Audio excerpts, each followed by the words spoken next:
Hi, this is Sarah, and this is an example of how to use other people's metaphors or stories to put them together and to use them either for training purposes or for coaching purposes or however you choose to do, even a nice bedtime story.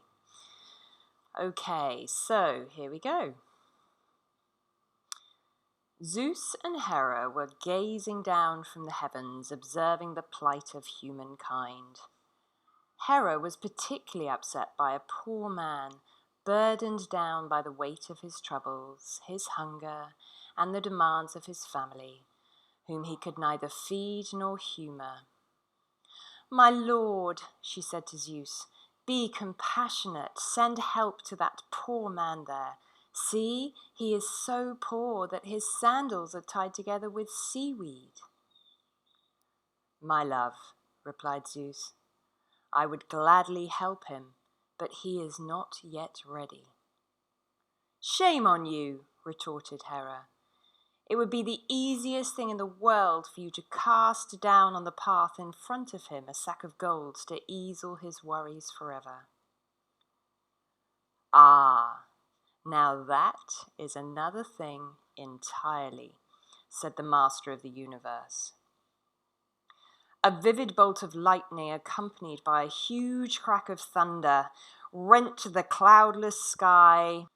And so the little boy went to his father and said, Dad, what's the secret of success in life?"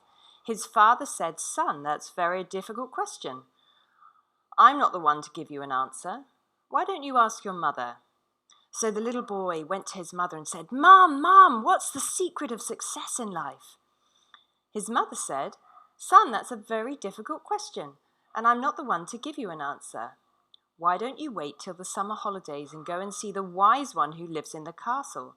The wise one is sure to know." And so, with barely concealed excitement and anticipation, the little boy waited through the winds of autumn, the frosts of winter, the unfurling of spring, and the promise of early summer until the holidays arrived. He packed his rucksack with all the things he might need and set off for the distant castle of the wise one. He walked the lengths of deep valleys, climbed across mountains, crossed vast rivers, swam broad lakes, and trekked through dense forests, until finally he reached the castle. In the courtyard, he was amazed to find it packed with people of every description. All were waiting to receive learning and knowledge from the wise one. He was surprised that so many people from so many walks of life could be so interested in learning wisdom. There were actors, dancers, and painters. There were lawyers, doctors, and teachers. There were butchers, bakers, and candlestick makers. There were business people, bankers, and accountants. There were housewives and husbands. There were bus drivers, plumbers, and electricians. There were doctors, nurses, and people from the social services. There were even some politicians and academics. The little boy waited patiently in turn. Finally, he arrived before the wise one. "Please tell me," he asked, "what is the secret to success in life?" "Son," said the wise one, "that's a very difficult question. And while I'm thinking of an answer, take time to visit my castle and appreciate all its wonder and beauty. Remove your shoes, for it is the custom in this land, and feel the smooth coolness of the mosaic floors in my reception rooms. Take a look at the fine hanging tapestries in my bedrooms, noticing the richness of their colors and the detail of their description. Take time to listen to the harmonious music of my musicians, for the sounds they all make will delight and enchant your ears and your soul.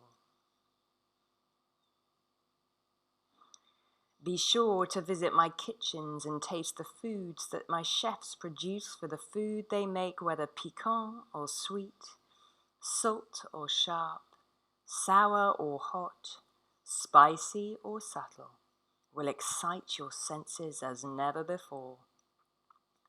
And do not miss my gardens and orchards, for the sweet smells of the fruit in blossom and the tart aromas of the herbs will transport you to a land of long-forgotten memories. As the little boy was about to leave, the wise one stopped him. He took out a concealed cloak pocket, a small spoon and a bottle. "Just one thing before you go. Take this spoon and be sure," the wise one said, putting 2 drops of oil from the bottle onto the spoon, "that under no circumstances you spill these 2 precious drops.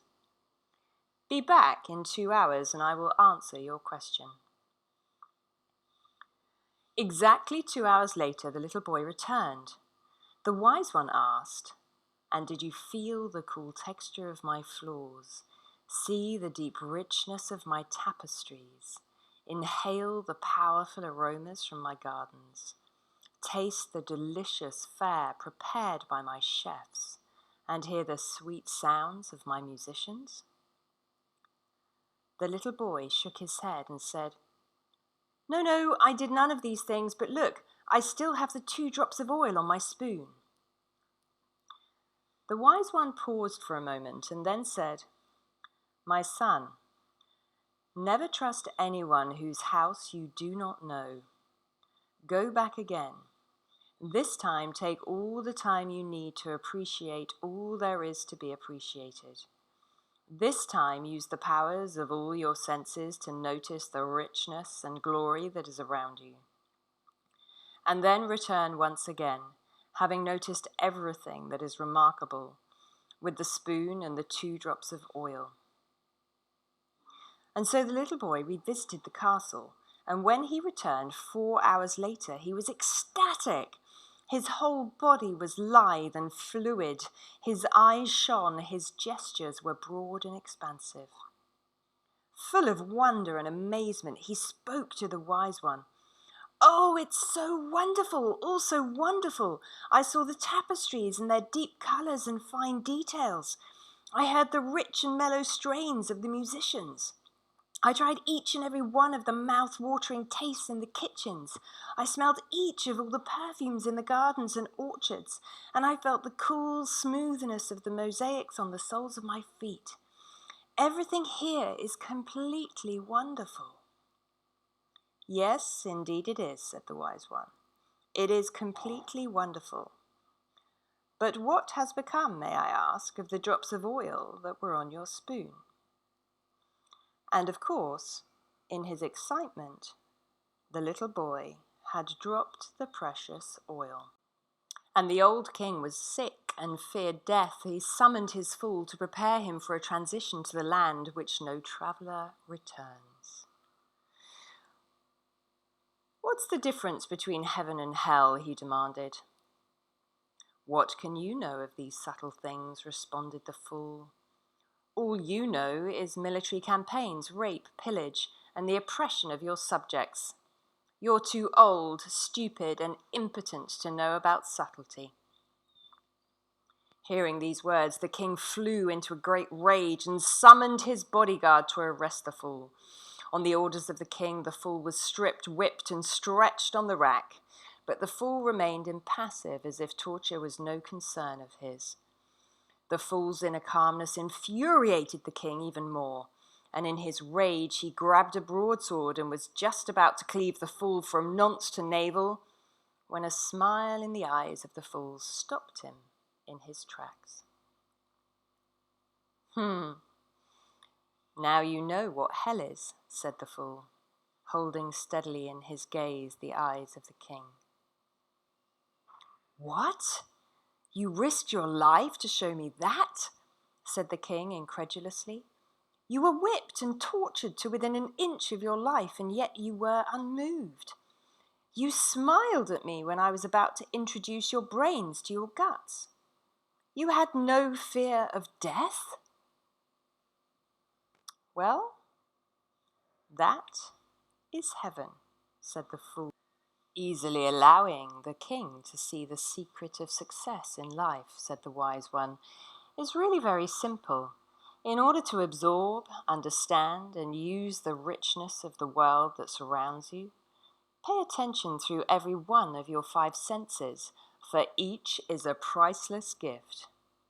Only then will you begin to notice how the whole world conspires to serve you in reaching whatever it is that you want. And as you begin to discover how to move in the direction you desire, engaging with all the resources that surround you, you must equally learn to place your attention with care and flexibility. So just as you notice how magnificent and wonderful the whole world is, you must equally never cease to pay attention to the drops of oil, those drops of oil on your spoon. And the world seemed to stop for a moment, and then the birds resumed their singing and the cicadas their soaring. A sack containing gold of the purest quality lay on the path in front of the poor man, who carefully lifted his feet and stepped over it in order not to damage his sandals further. Okay, so these 3 stories were taken from The Magic of Metaphor, which is a fantastic book by a man called Nick Owen, and he has collated all of these fabulous tales. And hopefully that will show you how to use 3 multiple embedded metaphors, and obviously you can use more or less. And you can choose your length. Often it's good to have 1 longer one and 2 shorter ones. However, it's up to you. Be artful, be creative, do whatever you choose to do. If you have any questions or if I can support you in any way, you know where I am.